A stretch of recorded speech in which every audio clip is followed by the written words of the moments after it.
ากนาเจ้าเป็นเทพีเป็นสตรี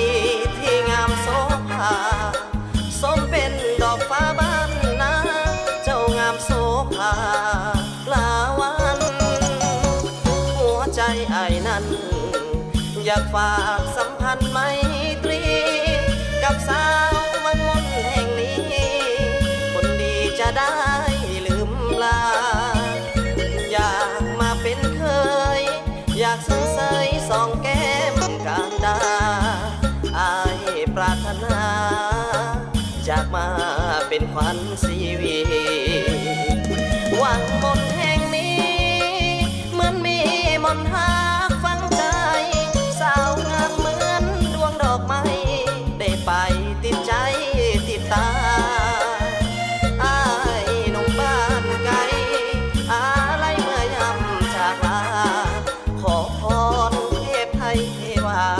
ให้ได้มาเป็นเคยวังมนหัวใจอายหล่นหักสาววังมนเขาแล้วจากให้น้องไปเห็นแนวสาวแก้วสาวแนวสาวดีสาวดำสาวหลอนสาวพรสาววอนสาววีเจ้าเป็นกุลสตรีสมเป็นเทพีดอกฟ้าวังมน